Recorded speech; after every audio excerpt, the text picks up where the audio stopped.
La tertulia de César. Es radio. El reciente e inacabado fenómeno de la ocupación de la Puerta del Sol y en menor medida de otros lugares públicos en la geografía española ha llevado a replantearse cuál es el papel de los movimientos de masas, en qué consisten exactamente, cómo se controlan, cómo se inician, cómo evolucionan, hasta qué punto son espontáneos, hasta qué punto obedecen a directrices y en cierta medida ante qué nos encontramos. Precisamente para hablar de este tema tenemos con nosotros esta noche a una de las personas que más ha estudiado esos movimientos de masas, su articulación, sus componentes y su funcionamiento. Les estoy hablando de doña Pilar Muñoz, que es psicóloga, que es pedagoga y que es maestra. Doña Pilar, muy buenas noches, muy bienvenida. Buenas noches, muchas gracias, bien hallados. ¿Cómo definiría usted un movimiento de masas? Bueno, un movimiento de masas es una aglomeración espontánea, en apariencia espontánea, que es la diferencia de una secta, que quiere tener presencia dentro del gran grupo. Ahora bien, el movimiento de masas que estamos asistiendo ahora, los movimientos de masas a partir de la plaza de Tahrir, son movimientos de masas que preceden a un cambio de civilización. ¿Por qué? Porque tienen dos características. Cuando las creencias morales, religiosas, políticas y económicas se desvanecen, si además hay una coexistencia de la gente, de la población con la alta tecnología, es muy fácil que enseguida se conecte el gran grupo en apariencia heterogéneo y salgan a la calle. ¿Cuáles son para mí las bases? No para mí, sino me baso en un autor de una trayectoria impecable que es Le Bon, francés, sociólogo y además muy reputado en la psicología social. Y habla de que dos son los factores que han impulsado a estos movimientos de masas. Uno es la propaganda de ideas de un modo más o menos implícito que va invadiendo a los cerebros de una manera silente. Y dos, curiosamente, aunque mucha gente se escandalice, asociaciones más o menos encubiertas que hacen conceptualizaciones teóricas que luego van a servirse de esa propaganda para ir imponiendo una serie de ideas que en el fondo las ideas que mueven a las masas no son tantas y son muy simples y exageradas. Es decir, estaríamos hablando de movimientos que en apariencia son espontáneos, pero que no son en absoluto espontáneos. En absoluto. El movimiento del 15M se ha ido gestando a través de la red y ha tenido lo que llamamos en psicología social núcleos sugestores.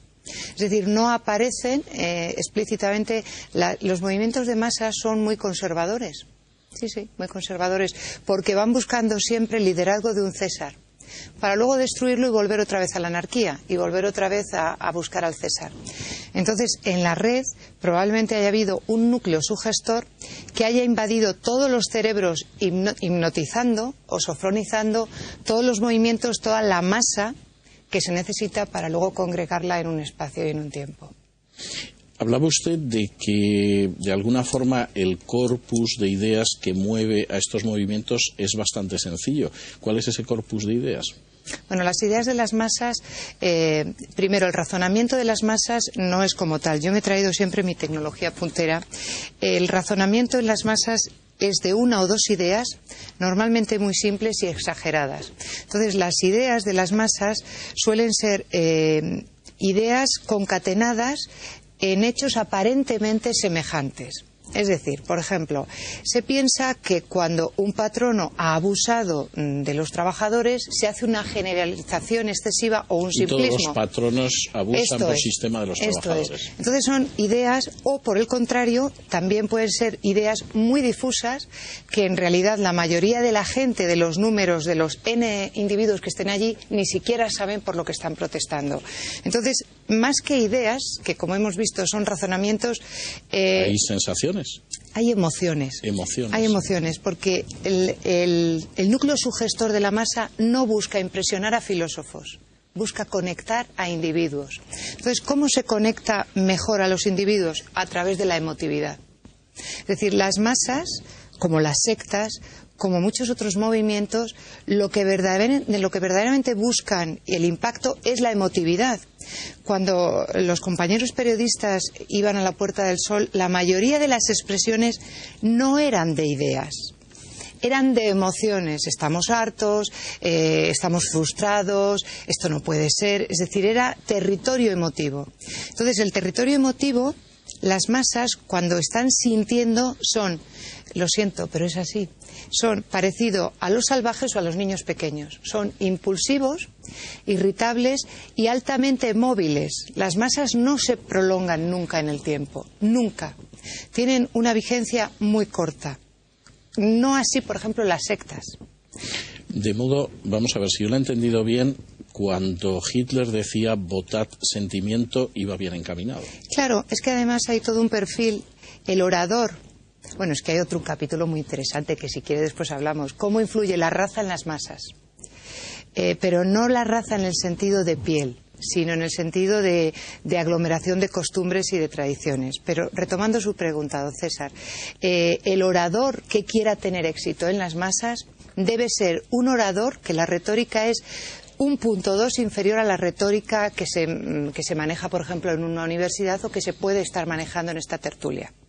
¿Por qué? Porque las masas, si hemos partido del rigor científico de que las masas no tienen un razonamiento, una lógica, luego hay que apelar a las emociones. ¿Cómo se apela a las emociones? Exagerando, denostando y repitiendo. Esta es la oratoria. Y este es el éxito, pero no solamente de Hitler, de muchísimos líderes y conquistadores. Y ahora, si quiere, le digo lo de la raza. No es lo mismo dominar una raza anglosajona que una raza latina. No es lo mismo. El sustrato, además, esto está muy investigado a partir del siglo XVII con la Contrarreforma. El Papa Gregorio XV y luego Urbano II vieron cómo, a partir de que la Iglesia protestante dejaba que los fieles ellos mismos se alimentasen de la interpretación de las Escrituras, se les estimulaba a un pensamiento crítico, mientras que en poblaciones más del sur, más latinas, era la oratoria desde el púlpito. Entonces, el orador que conquiste a las razas latinas tiene el poder asegurado. Ahora bien, también puede ser despeñado por la roca Tarpeya. Coincido totalmente con ese análisis histórico, pero me llama mucho la atención que lo haga usted.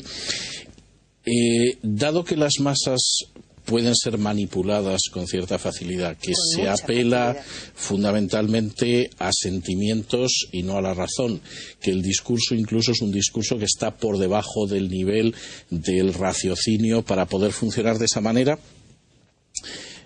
fundamentalmente la masa puede llegar en un momento determinado a comportarse de manera psicopática.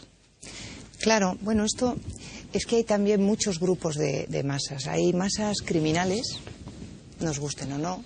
Otra cosa es no que, me cabe duda, como el ser humano, cuando la realidad no le gusta, lo pinta con un lenguaje adecuado, pero la realidad es la que es. Hay masas virtuosas. Por ejemplo, la masa nipona nos ha demostrado, o la masa de Lorca, es una masa virtuosa. Hay masas heroicas, como la defensa de Numancia, es decir, hay muchos grupos de masas. Dentro de las masas criminales se podría establecer un subgrupo de grupos psicopáticos. La gente asocia la psicopatía peligrosamente a las películas de terror y de Hollywood. Nada más lejos de la verdad. Y además es que tenemos un serio problema, porque tanto los grupos psicopáticos como los individuos psicopáticos, el problema no lo tienen ellos, don César, lo tenemos nosotros, la sociedad. Porque el doctor Are, que es el que más ha investigado sobre la psicopatía en Canadá, nos dice que son depredadores sociales. Es verdad que la característica última, el síntoma más intenso y más severo es el crimen. Pero hay psicópatas enmascarados. Entonces, el psicópata enmascarado es aquel que tiene una manipulación extraordinaria, una alta capacidad de seducción y un deseo de superioridad y un liderazgo negativo. O sea, puede ser un político perfectamente. Es que cuando uno estudia la psicopatía, hay jefes de Estado psicópatas, hay médicos psicópatas, hay fruteros psicópatas, que convivimos con ellos diariamente. Una de las cuestiones que yo creo que convendría analizar seriamente es que a lo mejor estamos en un gravísimo error, porque estamos llamando ideología de género a que no hacemos un correcto diagnóstico de cuál es el perfil de esos asesinos. Y lo mismo hay en grupos psicopáticos, por supuesto. Y en España convivimos desde hace mucho tiempo con un grupo psicopático muy definido. ¿Qué es? Hombre, pues ahora lo llaman Bildu, en otras ocasiones lo han llamado de otra manera, pero cuando se cumplen una serie de criterios y sobre todo se inocula y hay una propaganda hacia el odio que está bien definido en una serie de pasos, por ejemplo, la atribución errónea es que nosotros todo lo aceptable y lo loable lo tenemos nosotros como endogrupo y el exogrupo tiene todo lo inaceptable. La inoculación del miedo, estos van a ser invasores, estos son los responsables de todo. Un deseo desmesurado de poder y sobre todo hay veces que cuando el grupo psicopático desea riquezas materiales, riquezas de lo que sea, territoriales, lo que hacen es inocular el miedo de una segunda derivada para conseguir sus propósitos. ¿En qué medida contribuyen los medios de comunicación de masas a estas situaciones?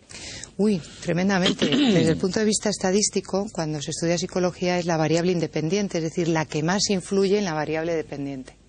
Entonces, los medios de comunicación aupan o acallan una situación determinada. Don César, si el 15M en la Puerta del Sol no hubiera tenido ninguna cobertura, el impacto hubiese sido diferente. Estoy totalmente de acuerdo. Es decir, que los medios de comunicación lo que hacen es a veces como los padres que malcrían, que refuerzan conductas que deben ser extinguidas o aminoradas. Entonces había retransmisiones en directo, incluso se alimentaba más al odio o a la confrontación cuando aparecían determinados medios de comunicación y las algaradas eran más manifiestas. Con lo cual otros grupos que lo estuvieran viendo en pantallas grandes en otro lugar de la Puerta del Sol, por el aprendizaje vicariante, es decir, por el modelado, se desinhibe mucho más fácil. Cuando hay un asesinato de una persona, a los pocos días desencadena, son facilitadores. Luego los medios de comunicación tienen una exagerada responsabilidad en muchas cosas sociales que ocurren. Se ha hablado muchas veces de que efectivamente una persona que está integrada en un colectivo, en un grupo, siente como su responsabilidad moral se diluye. Es decir, seguramente no quemaría un automóvil, pero si va en un grupo de 50, quema el automóvil. Seguramente él solo no golpearía a lo mejor a una persona en la calle, pero está dispuesto a golpear a una persona si son 40 personas, etcétera, etcétera. ¿Determinados movimientos de masas convierten en delincuentes a las personas o es que hay delincuentes que se sienten atraídos por la cobertura del movimiento de masas? Son cosas diferentes. Uno, tanto el sabio como el ignorante dentro de la masa diluye su responsabilidad. El envidioso o el malvado dentro de la masa diluye su responsabilidad, porque el número es tal que toda la individualidad, el compromiso se diluye. Ahora bien, en las revueltas, en masas no heroicas, sino en masas reivindicativas, psicopáticas, criminales, es una buena placenta para determinados grupos o determinados individuos que genéticamente se les diagnosticaría como psicópatas. Ahora bien, hay personas que genéticamente no son psicópatas, pero que por su personalidad o por una ausencia de una crianza salutogénica se convierten en sociópatas y entonces es un caldo de cultivo maravilloso para desinhibirse. ¿Sería posible que se produjera la ingeniería social desde los medios de comunicación actuando sobre las masas? Bueno, eso es evidente, lo que pasa es que no se quiere ver. Por supuesto, es una de las cuestiones que yo apuntaba como el segundo factor, agrupaciones con conceptos teóricos.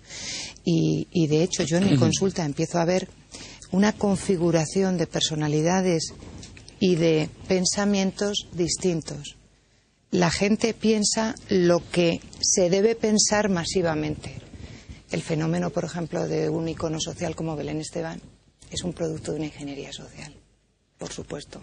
Entonces, desde las ingenierías sociales de los medios de comunicación se ha facilitado personalidades absolutamente narcisistas, el heroísmo colectivo no existe, personalidades histeriformes, personalidades con trastornos dismorfofóbicos, todo el culto al cuerpo.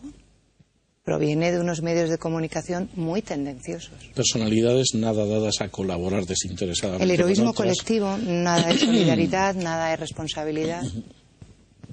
No solamente en los reality shows, sino en series de televisión, en la propia elección de las noticias, en el modo que se dan las noticias. Y además, las poblaciones más susceptibles de cambio, más vulnerables a cristalizaciones de ideas fijas. Las cristalizaciones de ideas fijas es lo contrario a tener un espíritu crítico, es decir, se plasma una idea y uno se obsesiona. ¿Quiénes son? Niños, mujeres y ancianos. ¿Quiénes formaban? Eso es políticamente muy incorrecto. Bueno, pero yo no me muevo por la política, me muevo por el rigor científico. No, es que lo que vengo aquí, me atrevo, y gracias por su invitación, es porque a mí no me mueve ningún interés político, sino me mueve el rigor científico. No lo digo yo soy correa de transmisión. Lo dicen verdaderamente investigadores, universidades de prestigio y la comunidad científica internacional, aunque no sea España una de ellas. Esto quiere decir que el ser humano del siglo XXI finalmente se va a convertir en una especie de hombre masa, por utilizar el término que usaba Ortega y Gasset, muy modelado por los medios de comunicación. Pues, bueno, ha hecho una pregunta. Si quiere que le conteste en profundidad. Bueno, quiero que me conteste, sí. Bueno, pues efectivamente el hombre actual, el hombre más masa, el hombre más imagen, más ilusión, más imaginación, más irrealidad, más instintivo y más bárbaro. Eso indica el fin de una civilización. No lo digo con ninguna teoría apocalíptica. Lo digo como un ciclo que se repite en cambios de civilización. Después de la Edad de Oro, cuando los pueblos se expanden y tienen un poderío, viene la parte más individualista, la disolución de los hombres más bárbaros, y ese es el escalón último o el primero para nuevas invasiones. ¿Y tenemos alguna defensa frente a eso, aparte de apagar los televisores a determinadas horas del día? ¿O realmente la sociedad, en términos generales, está inerme frente a esa situación? Pues tendríamos una solución estupenda, para mí la central, que es la instrucción y la educación. Ahora bien, la instrucción y la educación también está siendo víctima de gravísimos errores, porque la instrucción y la educación debe dar una mejor vida al hombre, pero no debe utilizar los principios democráticos en la educación. Me explico. No todos somos iguales. Entonces, la educación comprensiva, que explico para los oyentes y los televidentes, no es el comprender lo que se lee, sino el mantener la escolarización hasta los 18 años. Esa especie de democratización a la fuerza es un error enorme, porque está facilitando un odio interno de esos sujetos que no quieren estar dentro de ese sistema, porque les imponen unos manuales que luego ellos quieren que ese resultado de instrucción se convierta en puestos de la institución pública. Como no hay para todos, me rebelo. Entonces, estamos alejándonos verdaderamente de convertir a hombres mucho más críticos, con más iniciativa y más profesionales, no tan doctos, porque resulta que todos esos manuales tan doctos tenemos universitarios que el espíritu crítico brilla por su ausencia. Totalmente. Doña Pilar, si no tiene usted inconveniente, yo le voy a pasar los trastos de interrogar a mis compañeros de mesa para que le formulen alguna pregunta. Doña María Claver. ¿Qué tal? Muy buenas noches, Muy buenas noches, Decía María. usted antes que este tipo de movimientos de masas difieren de otro tipo de agrupaciones, como las sectas en el tiempo, ¿no? ¿Qué podemos esperar, por tanto, de este nuevo movimiento Democracia Real Ya, que para algunos está tocando a su fin después de las elecciones, pero que en mi opinión ha estado siempre ahí, por eso mismo que explicaba usted, ¿no? Por esa incidencia de los medios de comunicación, esas ideas, ¿no? que vemos todos los días en las series, en los programas, que está ahí latente, pero que intermitentemente se acciona o se desactiva dependiendo de los intereses. Pero ¿qué podemos esperar? Bueno, ahora mismo el estímulo de la Puerta del Sol, porque para mí era un estímulo para convocar una respuesta, una actuación. Entonces la actuación ya está vista, les ha gustado o no a los núcleos sugestores. Pero las nuevas imágenes que aparecen en el espacio Puerta del Sol, hay más la cosa está más diluida. Entonces, lo que apunta, que además es una de las características, la movilidad, ya no se mueve tanto la masa, ya no hay tanta masa, y lo que quedan son los núcleos sugestores que se diluirán en otros grupos de poder o en otras tribunas donde puedan ser escuchados. Es decir, que la razón era unos instigadores de todo este movimiento, el movimiento ha dejado de existir, pero los conquistadores de ese grupo se diluirán en distritos de barrio, en lo que quieran, y seguramente se convertirán en portavoces de algunos grupos más poderosos. Seguramente. Ese es el fin. A veces el comportamiento humano, que puede tener muchas complejidades, en el fondo es muy simple, la búsqueda del poder. Yo comentaba hace unos días, interrumpo precisamente por esto, comentaba hace unos días que no me extrañaría nada que algunos de los personajes que han sido los impulsores de este movimiento de ocupación acaben yendo en las listas de Izquierda Unida del Partido Socialista en las próximas elecciones. ¿Coincide con esto? Sí, perfectamente. O ser presidentes de alguna asociación. Es decir, que el núcleo sugestor, el que ha inoculado todo esto, no es baladí, tiene un objetivo que no coincide para nada con la masa, excepto para manipularla. Bien, don Pablo Planas. Sí, buenas noches, doña Pilar. ¿Y la sociedad española es más susceptible de registrar esta clase de movimientos que una sociedad anglosajona? En fin, ¿estamos más desprotegidos o menos desprotegidos ante este tipo de manipulación? Sí, por las características que yo comentaba antes de raza, pero raza en sociología no es, como digo, pigmentación de piel ni complexión, sino el conjunto, el acervo cultural de tradiciones. ¿Dónde es España? España o los países latinos son países mucho más extravertidos, son países mucho más pasionales. Son países también donde existe enseguida la confrontación, lo que llaman ahora en los medios cainitas, y efectivamente somos, ante ese tipo de manipulación, nos convierten en más vulnerables, sí, y en Sudamérica muchísimo más, sí. Don Cayetano González. Sí, buenas noches, doña Pilar. Me ha parecido muy interesante todo lo que usted ha dicho, sobre todo que se la ha entendido, cosa que es muy de agradecer. No suele ser habitual. No suele ser habitual. Y claro, tengo que hacer solo una pregunta, por lo tanto me voy a fijar en una de las cosas que ha dicho, por ver si está de acuerdo con lo que en la pregunta va implícito. Usted ha hecho una reflexión crítica y que yo comparto de cómo a través de los medios de comunicación y de algunos programas y de lo que yo creo que podríamos llamar la telebasura, pues se ha idolatrado o se ha puesto como mitos o como referentes de la juventud o de la sociedad en general a personas que no tienen, vamos a ver, ningún valor, ¿no? O que no transmiten ningún valor. Y no quiero referirme en concreto a ninguno. Pero mi pregunta es, también está experimentado lo contrario, es decir, que cuando han surgido en la historia reciente, yo le quiero poner, o quiero decir, por ejemplo, nombres como Juan Pablo II, como Gandhi, como Mandela, no sé, como la Madre Teresa de Calcuta, es decir, que por cierto, todos tienen un sustrato, de valores religiosos, no me refiero solamente al Papa, ¿no? Sino, es decir, esas personas han tirado de la gente y han tirado también de muchos jóvenes, ¿no? Por lo tanto, el antídoto no podría ser, en ese sentido, propiciar efectivamente figuras o personajes que encarnen valores de solidaridad, de entrega, de sacrificio, de virtudes, en definitiva, en detrimento de los otros. Absolutamente de acuerdo. Y le voy a contestar no solamente desde la metodología religiosa, sino también sociológica. En la Universidad de Tel Aviv hicieron una investigación de cómo el cociente intelectual de los niños podía aumentar hasta 3 puntos viendo Barrio Sésamo. Es decir, que se sabe causa-efecto de cómo determinados estímulos de imagen audiovisuales sí que son favorecedores. Respecto a ídolos, a iconos, vidas ejemplares que se llamaba antes. Sí. Efectivamente, estas personas no eran núcleos sugestores. Ellos no querían generar masas. Esa es la indiferencia. Madre Teresa empezó solamente con sus manos y con las ganas de cumplir el mensaje de Dios, ¿no?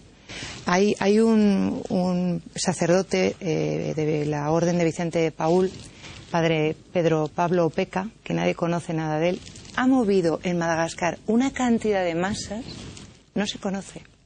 Y además ha puesto en evidencia que no necesitamos la institución política para ayudar a los seres humanos. Pues sería una vida ejemplar interesantísima. Claro, habría algunos que tendrían que coger las maletas, pero estoy absolutamente de acuerdo. Lo que pasa es que el inicio, ellos no quieren ser conquistadores de nadie.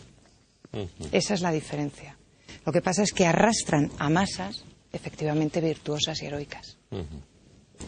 Doña Pilar, yo tengo que darle las gracias por el tiempo que ha estado con nosotros. Le agradezco muchísimo su gentileza al venir aquí y someterse a la batería de preguntas.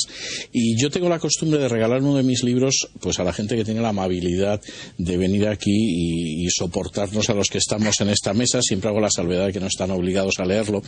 Pero en su caso he escogido mi último libro, que es El camino hacia la cultura española. Y me llama la atención que algunas de las cosas que usted comentaba, yo desde luego ni las había supuesto, aparecen reflejadas en algunas de las páginas de este libro. Efectivamente, yo no creo en la existencia de una raza en términos raciales, por insistir en ello, pero no cabe la menor duda de que el trasfondo cultural e histórico de las distintas naciones es muy importante para entenderlas. Coincido totalmente con ello. Y este es un intento pues de acercarse a la cultura española, incluso en aquellas partes de la cultura española que algunos preferirían extirpar y extraer de la cultura española. Muchísimas gracias y muy buenas noches. Y nosotros hacemos una pausa y regresamos enseguida ya con nuestra tertulia de análisis político.